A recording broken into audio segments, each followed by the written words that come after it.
To the authorities of the British Raj, the Rudraprayag leopard was a statistical anomaly. To the people living in the Garhwal district, it was a methodical, relentless executioner. It didn't hunt for hunger alone, it hunted for the sport of the kill. Every night that it roamed free, there were more and more deaths, leaving the silence of the jungle with a heavy feeling.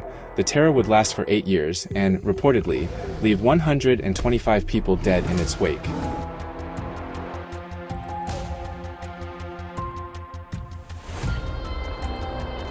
Rudraprayag is a city in the Indian state of Uttarakhand, and in 1918, it had a population of about 50,000 people. It sits at the confluence of the Alaknanda and Mandakini rivers, a junction in the Garhwal district of the Indian Himalayas. It's a route for pilgrims. It's a place that, for centuries, was defined by passage, not terror. In 1918, the normalcy of this pilgrimage path began to fracture. It didn't start with a scream, it started with a disappearance.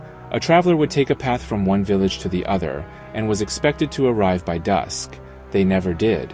At first, the authorities in the British Raj dismissed it as simple misfortune. Perhaps a slip on the mountain paths, or perhaps a victim of the rugged, unforgiving terrain.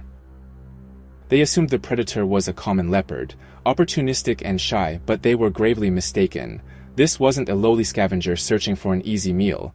This was a creature that had crossed a threshold. Once a leopard tastes human blood, the biology of its hunting behavior shifts entirely. By 1920, the dismissals had stopped. The incidents were no longer sporadic, but rather, they became rhythmic. The leopard developed a chilling signature. It didn't stalk through the dense brush like a typical predator. Instead, it gained entrance through locked doors and the protective barriers of small mountain huts. It would break down doors and leap through windows, specifically targeting the human occupants inside. It would then drag them out and consume them. It was as if the creature had mapped the architectural weaknesses of the village. Reports from the era describe a leopard that showed zero fear of human light or sound. It would enter a village, move past sleeping livestock, ignoring easier prey, and target the humans inside. It wasn't just hunting, but rather it was encroaching, and the terror wasn't just the death, it was the proximity. A family would wake to find the creature standing over them. The frequency of the attacks accelerated, and with each kill, the leopard seemed to grow bolder, more clinical, and more untouchable. Units of Gurkha and British soldiers were commissioned to track the leopard and destroy it. It was extremely elusive and powerful, and everything they did, every trap they set, seemed to fail.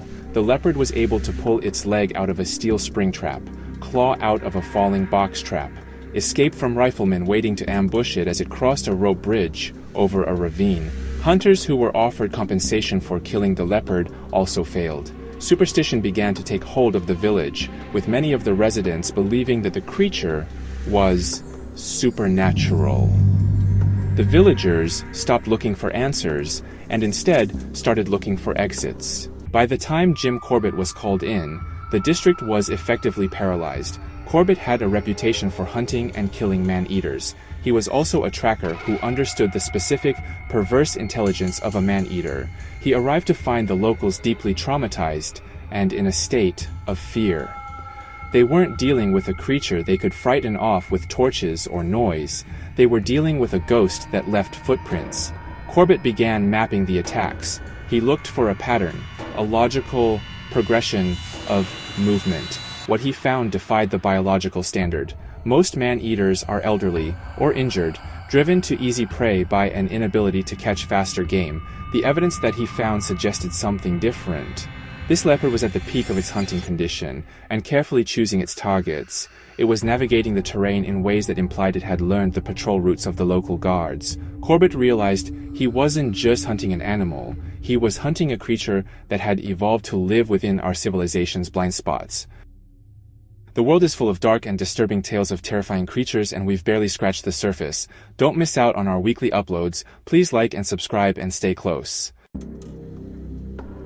Corbett hunted the Rudraprayag leopard for over a year. It was a masterclass in patience. He spent weeks sitting in trees, listening to the silence, waiting for the one mistake that every predator eventually makes.